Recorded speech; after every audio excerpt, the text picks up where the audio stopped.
하나님의 은혜와 평강이 우리 성도님들과 함께 하시기를 바랍니다. 저는 오늘 샬롬의 메시지를 누가복음 10장 36절로 37절 말씀을 통하여서 잠시 전해드리고자 합니다. 누가복음 10장 36절로 37절은 다음과 같이 기록되어져 있습니다. 내 생각에는 이 세 사람 중에 누가 강도 만난 자의 이웃이 되겠느냐? 이르되 자비를 베푼 자니이다. 예수께서 이르시되 가서 너도 이와 같이 하라 하시니라. 오늘 본문 말씀은 한 율법교사가 예수님을 찾아와서 자신의 의를 드러내기 위하여 예수님께 영생에 대한 질문을 가지고 나아가는 장면입니다. 예수님은 그 질문을 받으시고 오늘 선한 사마리아인에 대한 비유를 소개해 주고 계시는 것을 볼 수가 있습니다. 선한 사마리아인, 그는 어떤 사람이었을까요?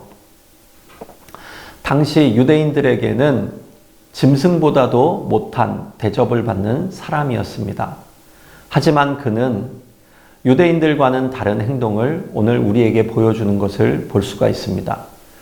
유대인들의 자랑은 무엇이었느냐 하면 하나님을 믿는 선민의식을 자랑하였습니다. 그리고 이방인은 하나님을 알지 못하기에 그들은 짐승보다도 못한 사람들이라고 취급을 하였습니다. 그런데 유대인과 사마리아인의 이 비유를 통하여서 주님께서는 사랑은 아는 것이 아니라 삶으로 증명하는 것임을 말씀해 주는 것을 보게 됩니다.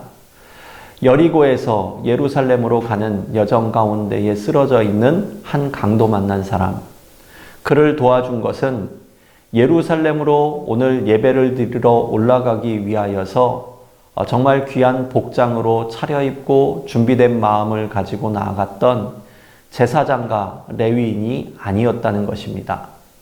여행 중에 길에서 쓰러져 있는 한 사람을 보고 극률한 마음을 가지고 그 사랑으로 그를 치료해 준 사마리아인, 그가 바로 하나님께 영광을 돌리는 삶의 예배자라는 것을 오늘 본문을 통하여서 주님은 말씀해 주고 계십니다.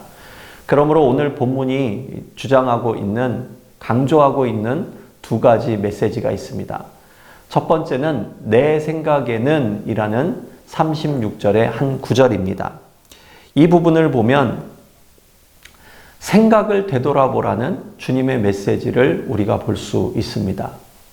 내 생각이 하나님의 생각과 지금 교통하고 있는지에 대한 부분을 묵상해 보라는 말씀입니다. 두 번째로는 가서 너도 이와 같이 하라는 삶을 통하여서 주시는 하나님의 말씀의 실천에 대한 부분을 다루고 있습니다. 다시 말해서 이 사람에게는 지식적인 알므로 하나님의 말씀이 이용되었을 뿐 삶을 통하여서 그것을 녹여내지 못한 부분을 주님이 말씀해 주고 있는 것이죠. 사랑하는 성도 여러분, 오늘도 하나님의 말씀을 많이 암송하는 것보다 더 중요한 것은 하나님의 말씀을 내 삶에 녹여내는, 유통시키는 삶의 은혜인 줄 믿습니다. 그래서 주님께서는 오늘 율법교사에게 이렇게 말씀하고 계시는 거죠. 내 생각에는 누가 강도 만난 자의 이웃이 되겠느냐? 말씀을 아는 것에서 한 걸음 더 나아가 묵상할 수 있는 지혜를 간구하십시오. 그리고 자비를 베푼 자니이다 라고 이야기하는 그를 통하여서 주님께서 주시는 메시지는 바로 너도 가서 이와 같이 하라는 말씀이었습니다.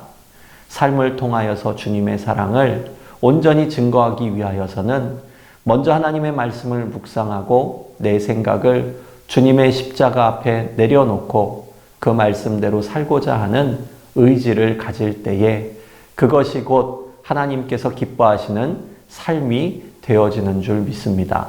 오늘도 성도님들의 삶 속에 내 생각을 내려놓고 하나님의 생각을 취할 수 있는 묵상의 지혜가 있기를 바랍니다.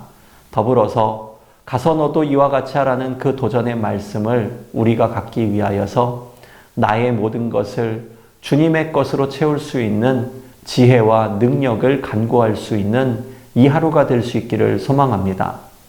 비움이라는 시를 오늘 저희 교회 정하경 장로님을 통하여서 소개를 받았는데요. 그 비움이라는 시를 보게 되면 이런 내용이 있었습니다.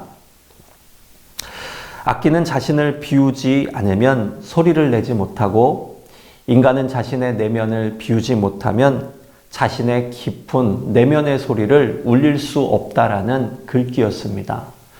오늘도 하나님의 말씀을 내 마음 가운데 채우기 위해서 내 생각과 뜻을 온전히 비우고 주님의 마음으로 채울 수 있는 거룩하고 복된 날 되실 수 있기를 주님의 이름으로 간절히 축원합니다. 감사합니다.